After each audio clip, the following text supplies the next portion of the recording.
AITA for telling my mom her husband is just the man she cheated on my dad with, right before my wedding. I, 27F, grew up in what looked like a pretty normal family until it wasn't. When I was 10, my entire world blew up. My parents got divorced because my mom had an affair. And no, I didn't find out because someone gently sat me down to explain. I found out because the wife of my mom's affair partner came to our house and made sure everyone knew. She stood outside screaming at my mom, calling her every name in the book: homewrecker, cheater, liar. She shouted that my mom had destroyed her marriage and wrecked her family. And it wasn't just a one-time meltdown. This woman showed up multiple times over the next 2 years, so often that the police had to be called to physically remove her. I was 10, but I wasn't stupid. I knew what words like affair and cheater meant. I heard everything. I saw everything. And yet my mom, in her infinite denial, spent years blaming my dad for me finding out. She insisted he poisoned me against her. That was her version of the story. Until I was 14, and I finally snapped. I told her, I'm not deaf. I heard her. I knew exactly what was going on. From that point on, whatever trust or connection we had left started unraveling fast. I just couldn't look at her the same way. Not long after the divorce, my mom married the guy she cheated with. Let's call him Rick. Rick never had kids before and decided that marrying my mom gave him a free pass to step into a father role with me. Spoiler, it didn't. From the very beginning, I rejected it. Hard.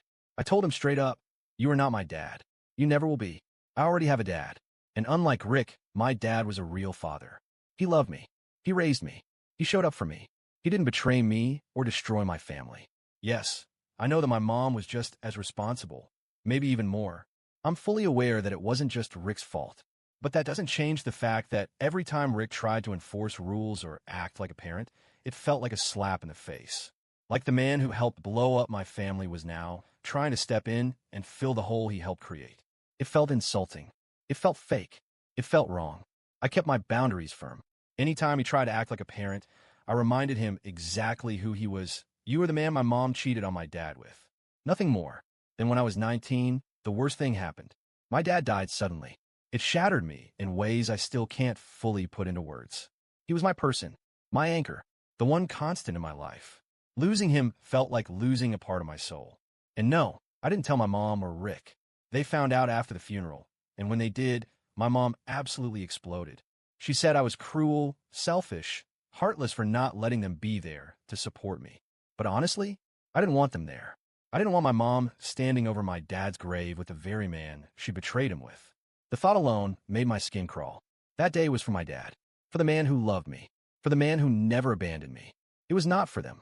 My mom tried to guilt-trip me, acting like I needed their support, like I was being vindictive. No, I didn't want their support. I wanted my dad, and he was gone. Fast forward to today, I'm getting married. And somehow, despite everything that has happened, my mom genuinely believed that Rick would be given the father of the bride role. She thought he would walk me down the aisle, do the father-daughter dance, give a speech, all of it. Nope, absolutely not. Instead, I asked my grandfather, my dad's dad, to walk me down the aisle. A man who has always been there for me, loved me, supported me without conditions or expectations. When my mom found out, she lost her mind. She screamed at me. What the hell are you thinking? Rick has been in your life since you were 10. He raised you. He's more to you than just some guy off the street. That was it. Something inside me just broke. Decades of frustration, resentment, anger, all of it boiled over.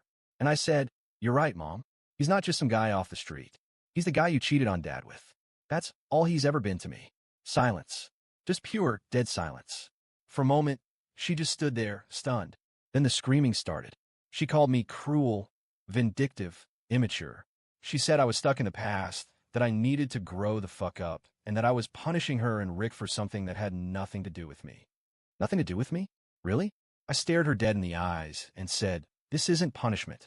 This is consequences. You made your choices. Rick made his choices. And now you both get to live with what that means. You don't get to rewrite history just because it makes you uncomfortable.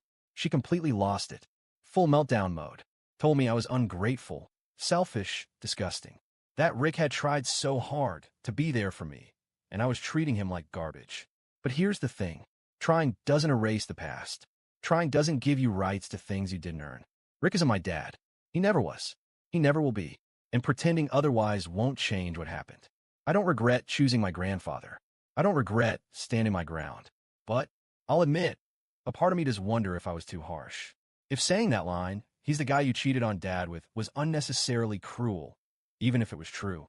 So Reddit, AITA for telling my mom her husband is just the guy she cheated on my dad with? Was I being brutal and petty, or just honest about a truth nobody wants to say out loud?